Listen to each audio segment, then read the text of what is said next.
Good morning and welcome to MOTH News Live. It's Friday, the 11th of July. I'm Keith Walsh, and we're coming to you with the stories that matter beyond the headlines, between the lines.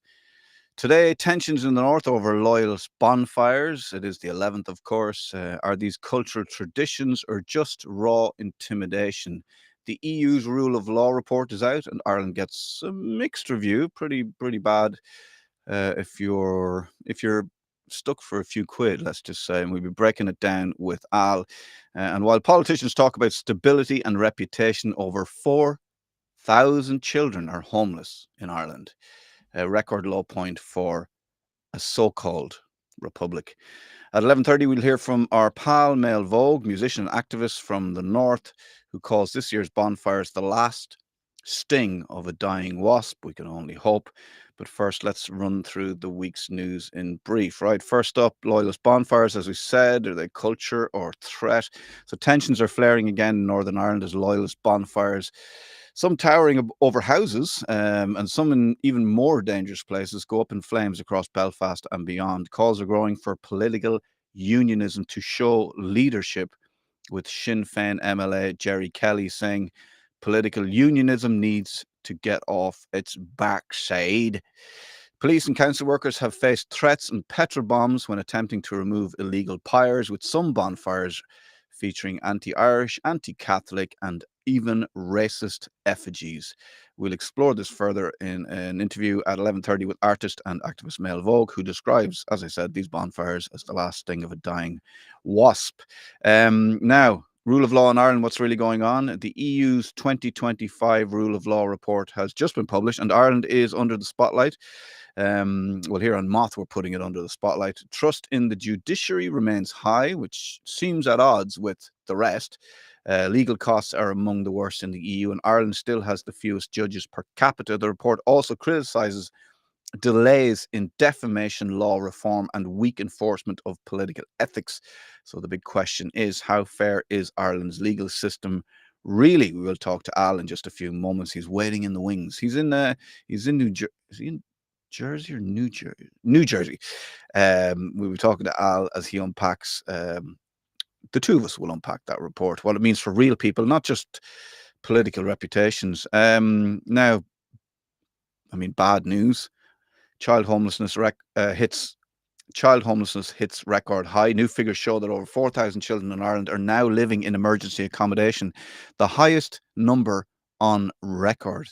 That means thousands of kids sleeping in hotel rooms, B&Bs, or hubs, often for months or years. Campaigners say this is a national disgrace and reflects the government's failure to protect the most vulnerable. And with rising rents, housing targets miss, and political distractions elsewhere, the situation is expected to worsen. And there doesn't seem to be any political will to fix the homelessness crisis, even 4,000 Irish children homeless. I mean, there was a time in Ireland when we were good at making sure that as many kids as possible were fed and had a roof over their heads. Now it just seems to be, we seem to favour the top 5% to make sure that they get their money and their dividends and get to invest in housing, and not really look after the children, really, to be honest, which is the most vulnerable in our society. Al, are you there? Come in, Al. I believe you're in New Jersey, the home of the boss. Obviously, you, the boss, but also Bruce Springsteen, the boss, and John Bon Jovi. Have you seen either Bruce or John in your travels? I passed a local watering hole, which is Bruce is the boss's hangout. So I was very pleased at that experience, and I did drive past a food court that is named after John Bon Jovi. So he's got the 7-Eleven sitting on his property. Wow. So I created my own star of fame on the forecourt. You got your chalk out. You wrote your name. I was here. Well, I mean, you've made it when you've got a food court named after you. Any sign of a Al's food court that being built down in Cork? Well, there's a big Al's knocking around for a long time. It's a burger place, so I think I've already hit the big time. You should Keith. claim that. Yeah, I'm going to claim that. I'm going to brand that one What time is it there? early. Yeah, I just actually thought about that. It was like, thank you very much. Thank you very much for getting up. I suppose very quickly, we might just have a look at this, if you don't mind, Al. If I can bring up, can we just scene 6 there, new scene 6 there, if you don't mind. Just before we get into the rule of law report, I thought you might have a thought on this. So these are, the bonfires, the 11th Mm. in the north, and they build these bonfires. And I do have a discussion with Mael Vogue at past, and we really get into it. But I just want to know your thoughts, because I suppose what we kind of ended up with was, look, people have parades, people have bonfires, there's Halloween, there's fireworks, there's lots of things that people do.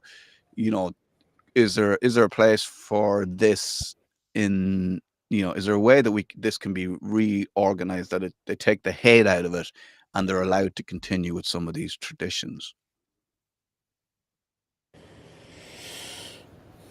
Yeah, I mean, it kind of just it just kind of is like something you'd see in like the history books or a movie where it's like the falling, the last act that brings down an empire, or it's just hatred is all consuming. And I'm going to quote my favorite band, Misery Loves Company, right? So I mean, it's such a deterrent for anybody at the moment, right, to go to somewhere where it's just there's so much hatred. And I was speaking to a very close friend of mine last week, and he said that his biggest worry actually isn't what's happening at a macro level, or even when obviously as terrible as it is when wars are kicking off and there's people dying. His biggest concern was that we've just lost the love of people. He said it's just like it's you're hated for religion, you're hated for where you're from, you're hated if you're lower class. It's just hate. And this tower of hatred just epitomizes it, really, doesn't it? I think so. Yeah. I mean, I think that thing of, just if you get right down to the nitty gritty, and it is like, especially, I mean, I think because the loyalist unionist community are cut off on all sides. So, you know, England or Great Britain don't necessarily want them. It's like an unrequited love. It's like a jilted boyfriend. It's like your toxic ex who just keeps doing crazy shit because they just want your attention, but you don't really care. You've moved on. Like they're just isolated. And I mean, you'll hear Melville talk about it, but the thing about it is that they want to oppress other communities. So I mean, I suppose it started with the Tags, the Catholics. Now it's moved on to people with different skin color, or people coming from a different country. It's the othering of other people, but also, as he talks about, they're oppressing their own people. So the leaders in these communities are oppressing their own young people coming through. So they're like encouraging them not to join unions, or not to get involved in this, not to go there, not to work here, not to. So they're almost like oppressing their own people as well, which, like, none of it is good. Nobody is winning here. Do you know what I mean? What generally happens, and I don't mean this in an individual, facetious way. I'm not targeting an individual. I'm saying as a collective. Mm. What actually happens is the very intelligent people leave. Yep. So anybody who's got any kind of motivation or drive, or sense of I want better for myself, for my family, or that's male, female, children, they'll just go. Mm. So then what you're left with is, it's kind of only a matter of time before the people that hate everybody hate each other, and they start turning on each other. And that's, if you look through history, that's when empires have fallen. Yeah. That's how the Roman Empire came down, the Ottoman. It's all just went too far with hate. That's it. Yeah, that's true. And like, I've been to Belfast recently. You've been to Belfast recently. Really, really vibrant city. You got a huge student population. There was. I know we've had discussion about, like, just, let's just get rid of Dublin, and let's move everything up to Belfast. Once it's United Ireland. Let's kick off the campaign here. But we need to wait for for the hatred to die down a little bit.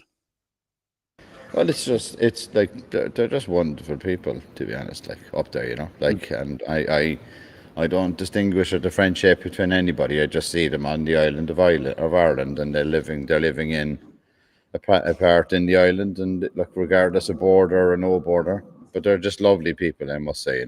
Yeah, I really like Belfast, and I think that most of the population of Belfast don't distinguish themselves either. Do you know what I mean? They've moved on from that. As you say, like the intelligent, the intellectual people who want to go to university, people who want to go ahead, they'll probably mostly, if they don't move away, they'll move to Belfast, and it's a beautiful city, and the whole of the north could be like that, and I think Ireland, the Republic, would benefit from it if and when it becomes a united Ireland. Let's move on to the legal system in Ireland. So we had a report just come out. I think it was last week. So the rule of law report, and some interesting findings from the EU. One of the big ones was the law and the ability of people of lower socioeconomic communities, people with less money, to take on people with money through the legal system. Like, can we trust a system when cost is such a barrier, when it puts people off, when you can't, when oh yes, well the law is there, the law is fair. Maybe you might say, well, judges are fair and you'll get a fair trial, but you can't afford to do it. And if you can't afford to do it and you do win, there'll be appeals, and and we talked about it before, the person with the bigger pockets will ultimately beat you down. That doesn't seem like a fair system to me, Al. I actually I engaged help from AI for this, right? Yeah, Okay. good. And I just put in, our notes directly into it. I didn't change it in any way, and I didn't prompt it. Okay. And this is what I came back with. This is AI, right? Ireland's biggest challenges are access and affordability, court delays and backlogs, complexity and accessibility, right? The ongoing challenges is that never mind the people that are living in the central areas, but people in rural communities face additional barriers due to limited local legal services. They need to travel to larger centres for court proceedings, and then including and not excluding anybody else, but including disabilities, immigrants, and economically disadvantaged communities will face and may face particular obstacles in accessing justice. It's come from AI, right? Mm. And it finished then with a kind of a suggested note that continued reform focusing on accessibility, affordability, and efficiency will be crucial for creating a more equitable system. Mm. I mean, that's coming from AI, right? I mean, like, we're supposed to be more intelligent than AI, right? AI is supposed to be catching up with us. Mm. And even AI can parse it to say, right, class, elite, lawfare. I don't know if you're familiar with that phrase. It's commonly used in the US as a strategy where you're going to pump lots of money into ridiculous claims. And I can speak to that with skin in the game, because that's what's happening and has happened to us in Mm. the past, Mm. where you've got people that will do something, and the way they kind of come at it is, let's see how far they can go legally, and we'll just keep pushing until it comes to the point that you'll have a difficult situation. I'm not going to name the person, but I'll quote somebody that was working with us at one stage, represents a very established legal firm, law firm, and the statement I got was, "You go to court in Ireland for justice, and you get the law." Mm. And that was handed to me in relation to that suggestion, or advice was handed to me on a cold plate, because it was hard to swallow, right? When a very disruptive, clearly corrupt creditor purchased the debt strategically in my previous company, Altada, appointed a liquidator. Everybody ignored it as a significant development. When what actually was happening was he was going to just bring down the entire process of a company to get the company even cheaper, and that's what happened. And it was just down to who had the bigger bucks. Yeah. So And people will go into these things. They'll, like, say, for instance, let's take your example. that person made that decision knowing that, yeah, this could end up in court. This could end up, I could end up having to fight for, my reputation or to defend this or whatever. But I believe that I have the money to defeat this person, and that for me, if you got to come back down the road a little bit from the court case and from the law before you even get to that. People are making decisions. They're happy to kind of break the law or do something a bit like, dodgy, because they know that, well, this is possibly, say, worst case scenario, this is what ends up. These people try and bring me to court. I can beat them. Therefore, come back down. I can do this, and that's part of the decision to do this corrupt, dodgy dealing. Well, if you have a malfunction in your system where I think I'm wearing my T-shirt. Am I justice for all? There you go. There you go. Metallica called it years ago. So if you just, I like to speak to examples always. So if you Okay. look at even our own show when we started, we had a very disruptive Jeff Leo tried to stop us. He tried to silence us, right? And that's what he did. There's no other way to word it. This is freedom of speech. We're just telling the truth, monopoly of truth. And as you know, our one of our very, very close colleagues, who's a friend of our show, right, Philip. He even came on jokingly and said, "I think is that the quickest defamation letter in the history of any show starting, right?" And where's it gone? Nowhere. He didn't even turn up, Keith, right? Because he assumed that we wouldn't be represented in court, because he was assuming in his own mind, I've an open checkbook to go after these guys, and they're not going to get a lawyer on account because they're a startup. We did, and they didn't even turn up. But that still cost us money, Yes. right? Now I'm blessed and very fortunate that we could do that, right? But like the point is that there's a lot of people that couldn't, and then it's just assumed because somebody got you into court and got a decision that it was actually the truth. Mm. Yeah, and that's the other thing is like you're not getting. I mean, we've talked about this before, but then when we talked to Alo about this, and we talked to our Alo's friend whose name escapes me at the moment, but when you then don't have a media, so the MSN, mainstream media, as you like to call them, when you don't have a media who are willing to report on someone like Jeff's losses as much as the wins, because the fact that he was bringing us to court was in the papers. It was Yeah, nothing. There's yeah. nothing since that he didn't turn The, up to court, and that. yeah, that same journalist, Charlie Taylor, and Ian Curran and Tom Lyons have not reported on it since that we defended it successfully. Yeah. They have not reported that we defended his other claim successfully, which they published, which was another company that I worked with before, Rocktop, right?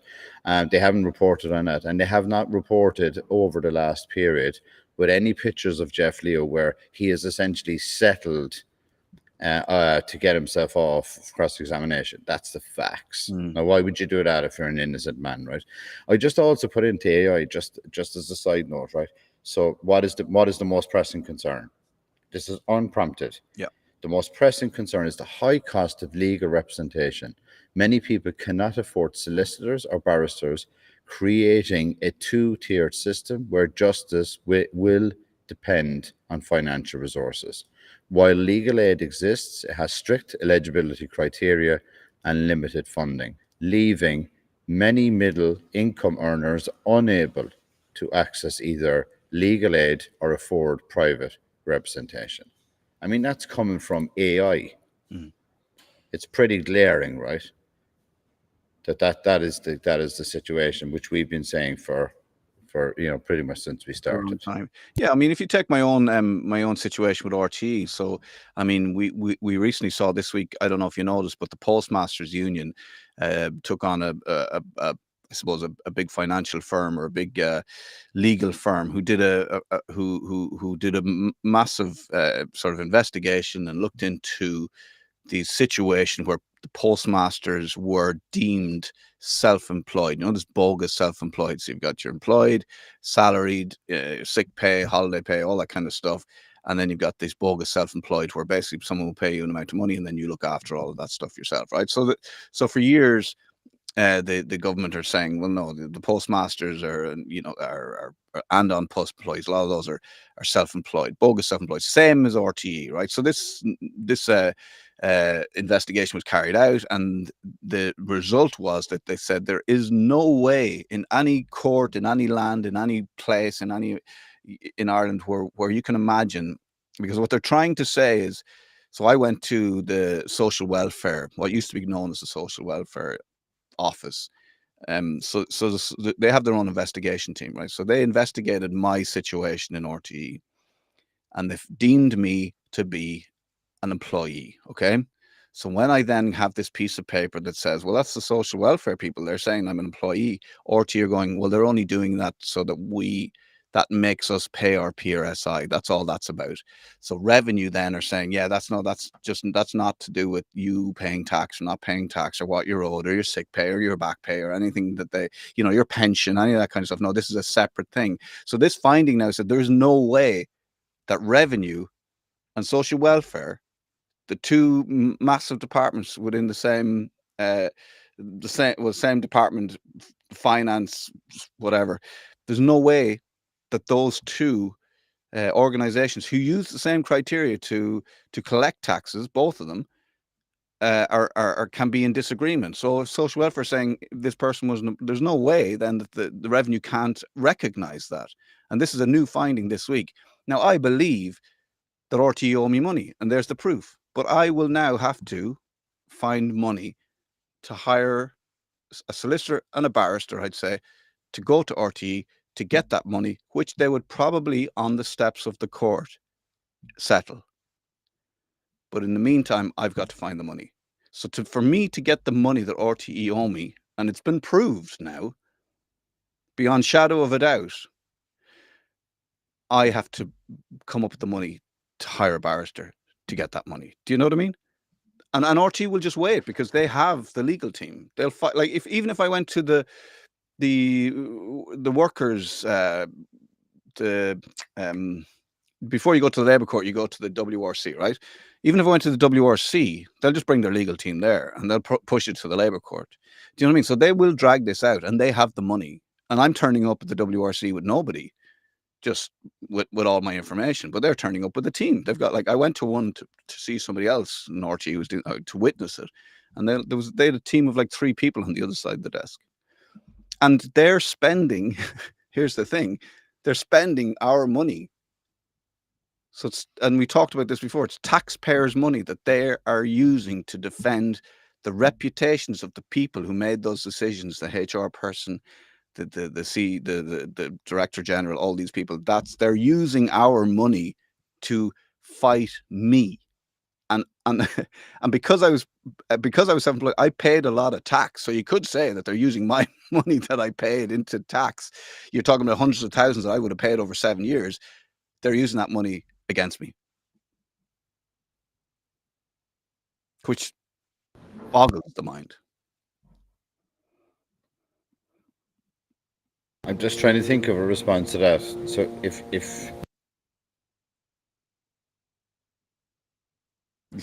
you take a comparison of, the way it's kind of, the US is deemed as very litigious, right? Yeah. Okay, this is what I've done business in the US for a long time. Okay, which I'm obviously here doing now, and one thing I would say about them is that's correct in some category, right? But if you drive down the highway or motorway, right, and you see up in the thing, no pay, what is it? No foul, no fee. Yeah. Oh, right. So there's an ecosystem of people that actually support. There's a pro bono. The citizens. Yeah. Right. Whereas like in Ireland, and look, I'll speak to this. So we were doing an action, actually. It's something I can't speak to because it's heading for court, right? And when we were onboarding the legal firm, we had to go through the top legal firms, and most of them had a conflict of interest because at some stage they were all in the courtroom with us when they were, corporate raiding Altada, right? Literally all the biggest firms. At one stage, I think we had 10 barristers in the room, right? No, Jeff Lee was, I think, open checkbook is gone because it was brilliant for him to be so litigious when he was spending other people's money, which is clear now, has been proven, right? Allegedly, do I have to say allegedly if it's the truth? No, because No. it is the truth, right? So I think the only way to balance this is we need to get back to the same thing that we're talking about on the show from the start, back to humanity, goodwill for our people. And Fair. it comes down to the professionals. Yeah. Like, shame on you, legal firms, shame on you in that profession that you won't even take on a case of somebody when it's like a slam dunk win. They just won't even take the risk. It's money on account, retainer on account. Right. But also because they're part of a system, they don't want to step outside that system. And there's a pretty big, well-known firm who will represent RTE here.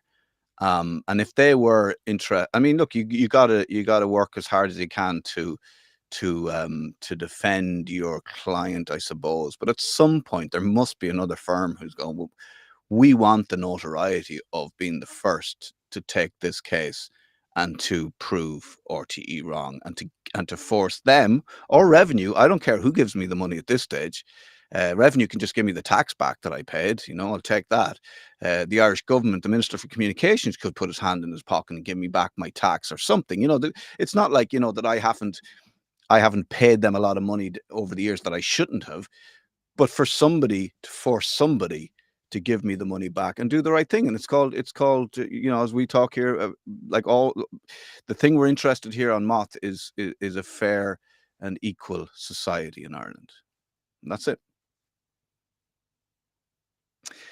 So I'm going to talk to Mael Vogue in just a little while. A very interesting interview with him yesterday. And one final question then for you, because I know, Al, you're always talking about business in Ireland, doing business in Ireland, attracting money to Ireland, attracting American firms or European firms from around the world to come and work in Ireland. There's a reluctance. Like, if we talk about the bonfires, if we talk about the 11th, if we talk about the riots that happened in Ballymena, if we talk about the judicial system, if we talk about the unfair and unequal society that we have created, if we talk about your elected representatives not actually making the decisions, but the people who make the decisions, and it has been so since Charles Haughey made that decision back in 1987 to hand all the responsibility over to the most senior civil servants in the country, and they're the ones that are actually making the decisions.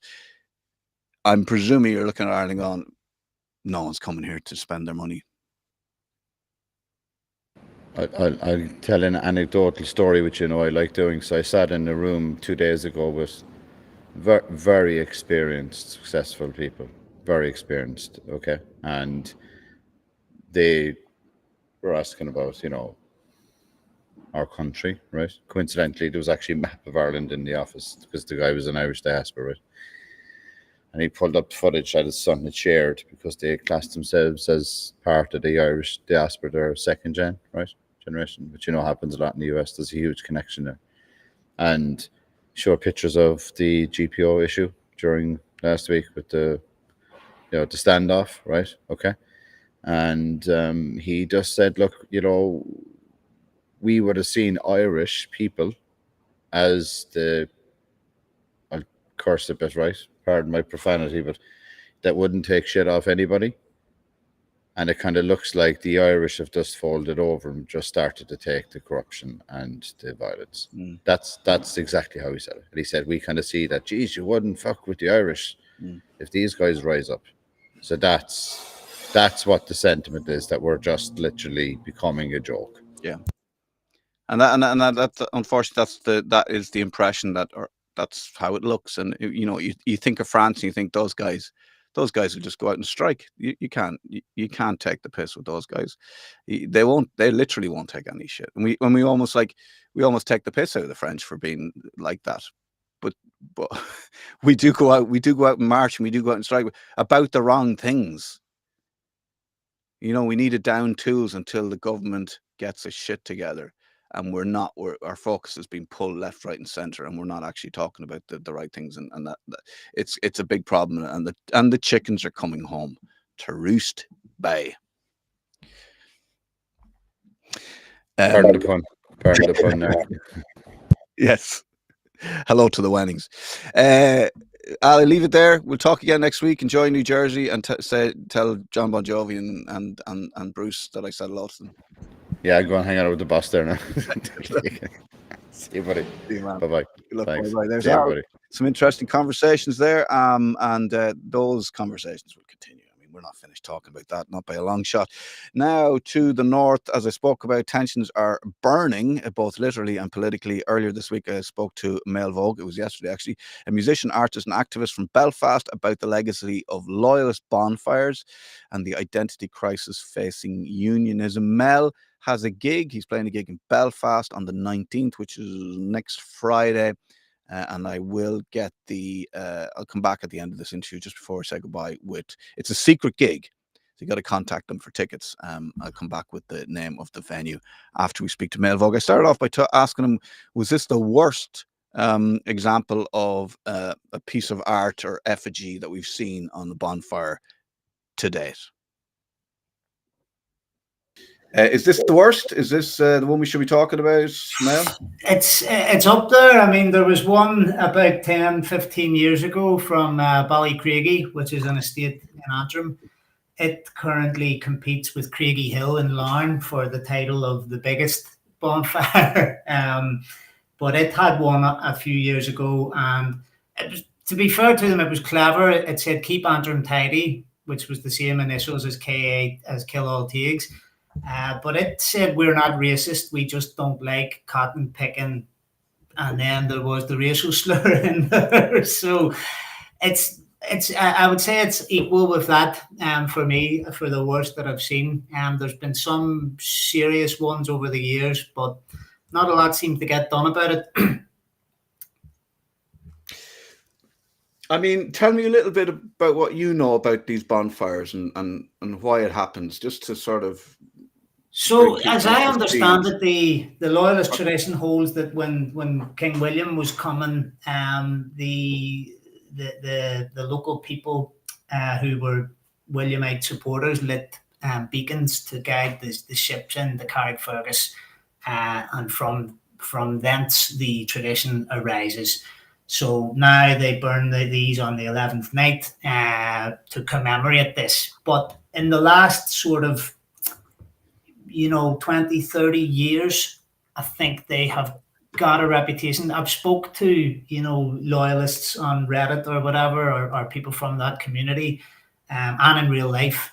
And a lot of them do say that they have gotten a lot worse. This would be like reformed people from those communities who sort of don't really care. They've educated themselves. And a lot of them do say that they remember them not being as overtly hateful and in your face. Yeah. But I think the issue is what we're seeing is the loyalism in its death throes, which it's arguably been in since the 1970s. I think on some level they know that they've been sold down the river by the British government, pretty much from day one, really.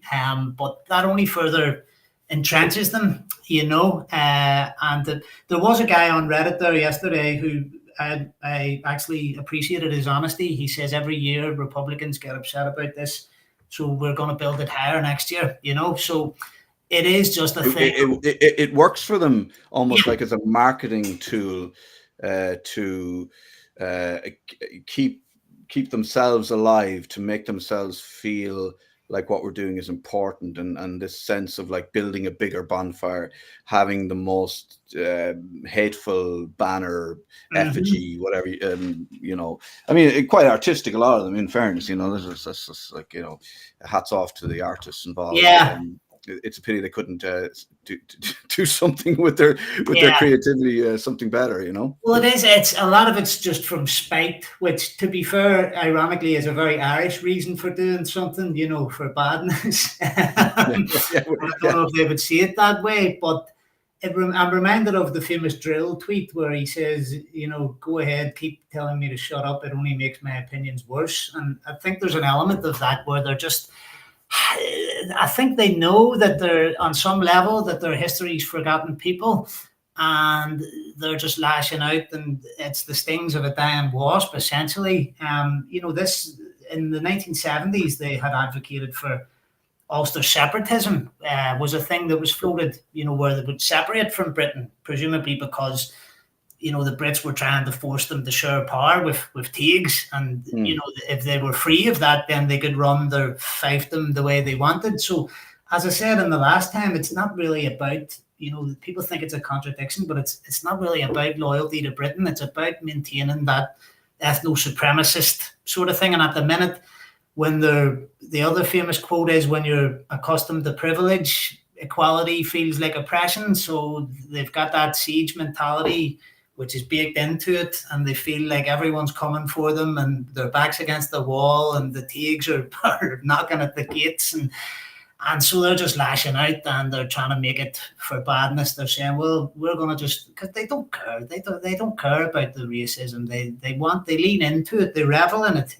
This is, that they're pleased. They see those headlines of people condemning it and they're going, yeah, this is a job well done. We've really struck a blow here, which is, it's just sad, really. I mean, I drove out last night on the West Circular Road, and I went past Ballysillan, which is a loyalist area, and there's the bonfire, a small one, being built and the kids are out building it. And to be fair, I'm sure it is great crack for them. It's a summer's evening and they're out involved in something, but that's really the only thing that they're involved in. The paramilitaries keep these people, they keep them down, and they discourage them from getting an education. They discourage them from, when they go into the workplace, they're told not to join trade unions because they're a bit Fenian-y, you know what I mean, or they're communist. A little bit lefty. Exactly. So, ultimately they are victims again of the same toxic and hateful ideology. So the oppression extends to their own people. Yeah, I mean, they want to keep them in the dark so that they can maintain their grip on the community. And you do have to feel sorry for, there is people in these communities that are genuinely trying to do community work and maybe turn people, give them a bit of class consciousness or whatever. But what chance do you have when you're told that to strike a blow at the other community, the hated other, you have to love the Queen and the monarchy and the king nowadays, and essentially the class structure and your place within this empire. So they don't really stand. They're fighting an uphill battle. These community workers who are trying to sort of turn people on and at the class consciousness, and it is ultimately. I'm not making any excuses for anybody, but it is tragic, really, when you think about it. Oh yeah. Yeah, but I mean, like, you have to see you have to feel a certain amount of empathy for these people. Like they're not. It's an unrequited love of the king. Yeah, and I think on some level that's been known from day one. I mean, look at the state itself. Was the Brits like to spin this narrative that they partitioned Ireland because they were trying to avert civil war, but you'd have to be the most credulous person. The Brits don't care, imperialists don't care if there's a civil war when they withdraw from somewhere. I mean, as evidenced by the fact that there friggin' was a civil war in Ireland when they did leave. So the Brits partitioned the country because they needed Belfast to build ships for their empire. That's the whole reason. Now, if you read the King's speech from the opening of Stormont, it's very interesting. He's essentially like begging them not to go easy on the Teague bashing. He's saying, right, lads, we've let us have this 6 counties here, and that's the words he actually uses. King George, one of the Georges or Edwards, but he says, lads, just don't go easy on the oppressing the Teagues sort of thing. But they had to then oppress them once, because at the time there was great agitation from labour unions and stuff like that. So they have to then let this sectarian genie out of the bottle to prevent the working class sort of uprising. And it's very difficult to put that genie back in the bottle. And what we're seeing today is just ultimately a continuation of that, really. The state itself was never designed to be a long-term tenable thing, because it's not the bonfire itself. That is Northern Ireland, essentially, as far as I'm concerned. That's its face. That is the best representation of it. It's inherently a sectarian thing. and it can't really be reformed and sanitized. It can only be dismantled from the top down or burnt. Burnt down. Well, which brings us nicely onto the fact that you might not have some hospitals. Yes, this Tomorrow. is this is a separate issue. So the Moygastle bonfire. I don't know if I'm saying that right, because it's been anglicised and turned into gibberish. But that one is hitting headlines for the racism involved in it. But this one is for me. This is probably the more pressing concern, because this is sandwiched between the Royal Hospital and the City Hospital, the two main hospitals in Belfast. It's right next to the power station that feeds both of those hospitals. So the cops have declared this to be a major incident, and they're wanting to dismantle it, because there's also talk of asbestos being on site or something. But when they've tried to do this, they have been issued with a threat from loyalist paramilitaries that there will be serious disorder. And at the minute, the last time I checked, there's a load of people have parked their vans and cars in front of the site to prevent the police getting in. Now, the council voted to remove it, but the DUP opposed this, because I guess that's just what they do. But yeah, this to me really represents how little anything has changed. It's still a loyal state, and it's still a Protestant state for a Protestant people, and that's what they're clinging on to, because in any normal society, this thing would be removed as a public health hazard, but it's not, and it's considered a valid and legitimate viewpoint to argue that it shouldn't be removed. So it's comical. If you don't laugh, you would cry. So in this case, politics is winning over safety and healthcare. I mean, like you'd imagine in a normal functioning society, it would be like the Department of Health and the Department of Justice would trump anything that the Department of welfare or community or whatever it is like would have to say on the matter.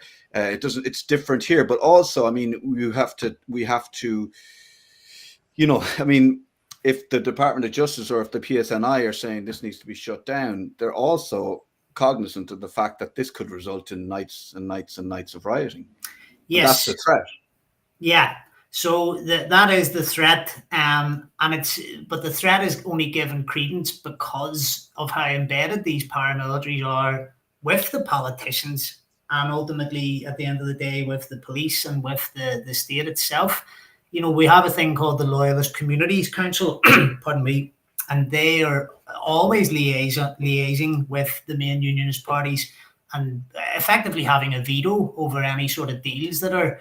It was them who, when the Brexit negotiations were ongoing, kept being consulted, and it was them who turned out the young kids to be rioting at the peace line a couple of years ago, whenever that last sort of made the headlines over this stupid protocol thing. These are kids, they don't know what the friggin' Brexit protocol is, but they were told to go out and cause disorder so that they could get their own way. Big Brexit fans, yeah. Yeah, exactly. And it's at the end of the day, it's a trade deal. And again, this Brexit thing, the idea is, we don't want different laws to the rest of the UK. But they had no problem with having their own parliament, their own police force, their own laws regarding, the gerrymandering of electoral wards and districts to prevent Catholics from voting. That none of that was ever a problem. But again, all these contradictions, they make more sense when you realise that it's just about subjugating the Taigs and that colonial mindset of lording it over them. That's really all it is. It's not really about loyalty to Britain or anything like that. I mean, these traditions of bonfire building and marching and all that, they probably could be divorced from the hatred and all. We have things like, we have reenactments, historical reenactments, and we have parades. I remember growing up and building bonfires for Halloween, and we had a big bonfire. It definitely got stopped one year because where we built it at some point was a petrol station built there, And then it was realized that us as kids, as we were getting older, the bonfires are getting bigger, and there was rivalry between the local bonfires. And then one year, people suddenly realized, oh, there's sparks heading towards the petrol station. So it didn't happen ever again. So, I mean, like, but there are. It is okay to build a bonfire and for it not to be. To commemorate, like we have Ishnok, where they light fires every year to commemorate the lighting of the fires on the hills, as warning, or whatever that was used for back in the time. And as you say, like we have St. Patrick's Day, there are marches. It doesn't have to be against a community. So I mean, I get what you're saying. It's like we're not saying don't have a tradition, don't have a culture, don't believe that William of Orange is cool, whatever you want to do. I mean, like there's people who believe in that Jesus hated the gays, what I mean? So have at it. We don't agree with you, but you read what you want to read into your Bible, but we have to be able to live side by side. And we prefer you didn't, but to be in the face of the other community that are trying to live with you side by side, and to be almost for the we'll call it the Catholic or the Republican, or the people the Irish community in the North. It's got to be a constant reminder. It's got to be frustrating. It's got to be, the only ones that I can see at the moment that are causing trouble, that are rioting, that are, burning out people's houses out, doing this kind of stuff. There doesn't seem to be the same level of Irish youth engaging in this kind of activity as there. Do you know what I mean? As there is. Yeah. They don't seem to be mobilized anymore. There doesn't seem to be an organized thing anymore with that. Well, when there is, I mean, kids are going to be kids.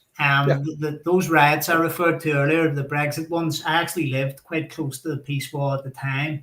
And I remember going out to have a look and see what was going on. And so the loyalist paramilitaries had put the kids out. And I saw the young kids on my side of the peace wall walking along, and they're chatting as teenage boys do. They're excited. They're going, oh, we're going to go and we're going to have a riot with the prods. Yeah. And I followed them up, and there's a big crowd. And on the other side of the road, I remember seeing all these people standing facing us. And I thought, shit, is that all, is that the ones from the other side of the wall? But then I realized that was the local community leaders, and they are standing there, and they actually issued a few slaps or whatever to some of the young lads trying to throw stuff back over the wall, because they know it's bad for PR. It's the Napoleon, don't interrupt your enemy when he's making a mistake. Making a fool of himself, yeah. And that's the thing, like you just let these people make a spectacle of themselves, and that's the Republican strategy. Keep your head down, and because look, you give them an inch or give them enough rope, and that's what they're doing every single year with these things. And the whole world is seeing that the antagonism is the point. We talk about divorcing these things from antagonism, and that can be done. I mean, you have the bonfire night in England, which is now divorced from the anti-Catholic element. People just light them for. Now, you can argue about, well, that tradition continues and it is like effectively a form of state propaganda, but most people just light the fires for the crack, and it's a fun thing to do. Whereas the point of these bonfires, much like the point of many of these parades and all, is the antagonism and is the contentious aspect of it. The parade, this Battle of the Somme parade in East Belfast goes completely out of its way. It goes from the north, and then it goes all the way around here so that it can go past Short Strand, which is a nationalist enclave, and then it continues down here. So the people in Short Strand have to have metal barriers erected, a ring of steel every year around their entire estate, because these guys just can't resist walking past and antagonizing them. And that's the point. And you have to wonder how miserable your existence is if that's the only pleasure you derive. That's your calendar of events that you're looking forward to every year. And I mean, it's you wonder then how many people get involved if it wasn't about hate, and it wasn't about othering, and it wasn't about and I mean, there's Orange Lodges in the south, still to this day, and they parade every year. So, maybe that's the solution. I don't know. It seems pretty obvious to me. Yeah, totally. I mean, I look, as I get older, I have my issues around St. Patrick and St. Patrick's Day parade, and I wish we still had the Druids and all that kind of stuff, and I wish the Catholic Church didn't drive. Do you know what I mean? But I grew up in a Catholic family and all that kind of stuff, and I'm going, well, actually, they kind of fucked the country up. But yeah, I know that I know what it is. I know what it stands for. It's not for me. Have at it. Good luck, and it's I'm happy for people to have that tradition and for them to have a day out and to get drunk and do whatever they want to do, drink green things. But what it represents for me is something not very good, and it's the same with Independence Day, 4th of July. People talk about that. I hear people on Irish radio saying, "Oh, it's Independence Day. This is what's happening." And you're kind of going, can we have a bit of, for me, I'm like, let's think about what Independence Day is, and let's talk about the colonization of the people, the natives, and their freedoms and all that kind of stuff. And I watched a video recently of a woman, a Native American woman, and the First Nation, I suppose, is probably the right way to refer to them. And she was talking about, they don't, as long as the United States exists as the United States, they can never be free to practice their beliefs and be themselves, because they have to be under the control of the United States. The United States have to control them in a certain way for it to exist as it wants to exist. And it's the same with immigration and how it what we see recently with Donald Trump and all that kind of stuff. There is a massive right wing element to it, and obviously the support of Israel as well. But so I mean, do you think how much of what is happening now with the bonfires, the marches, the sectarianism, the fascism, the racism, how much of that is just there still from this British, the Great Britain, its historical use of slavery, of colonization? Is that just inbred, or is this sort of like, well, all we know is when we grew up we hated the tags. Catholics were bad, dirty, don't give them jobs, don't let them vote. That's all we know. But now, because they are quite isolated, but now it's becoming, because you grew up in that tradition of othering, now it's about also people of different skin color that are moving in here and taking our jobs and ruining our traditions and wanting us to stop doing what we've always done. Like, how much of it is ingrained? And you often find it with isolated colonies, like places in South America where there's a town that everybody's surname is British, or do you know what I mean? They still have tea and they still eat crumpets and they still believe in the king or the queen, and how much of that is just ingrained, or how much of it is growing because it's born of a hatred of their neighbors or their fellow countrymen. Yeah, I mean, it's a bit of a chicken and egg thing. That I mean, I think you're hitting the nail on the head when you say that it's a colonial outpost and always has been. And so you've got that sort of, I mean, from day one with the foundation of the new state of Northern Ireland, it was always a siege mentality, backs against the wall. The barbarians are at the gates, the Indians are out there, the savages.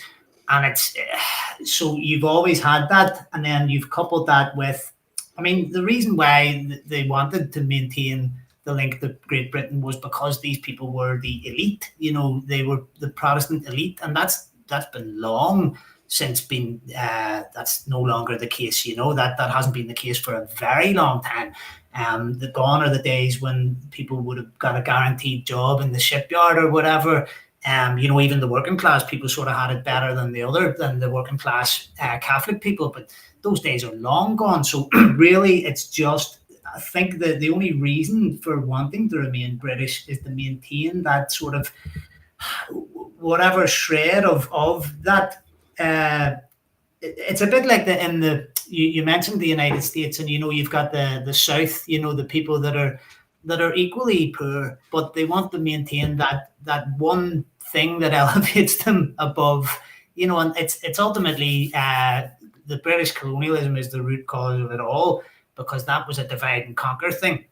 And if you tell a man that his neighbour is that he's better off than his neighbour, or that he's better off than Johnny Foreigner, his own exploitation by the system isn't going to be as big of a deal for him. So I think losing that sort of elite status is a big fear. And I don't even think it's a fear anymore. I think, as I say, on some level, they know, and they've known for a while, that, you know, the British establishment has used them as pawns in their imperial game.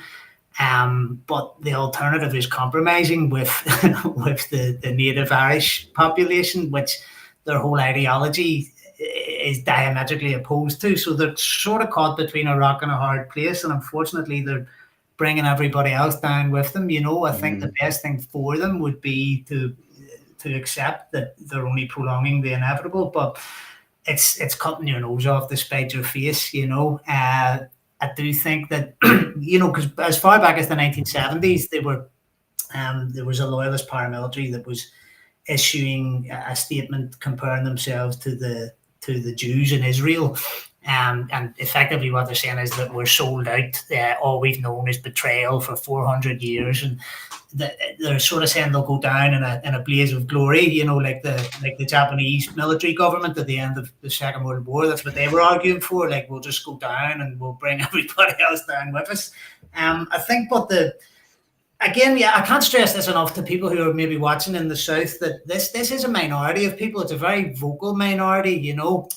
Most people just want to get on with their lives, and you know, we go to work with Catholics and Protestant aren't segregated, and you know, every time something like this happens, you'll have a reporter from down south or from across the water come and stand at the peace wall, and they'll say things like the community divided.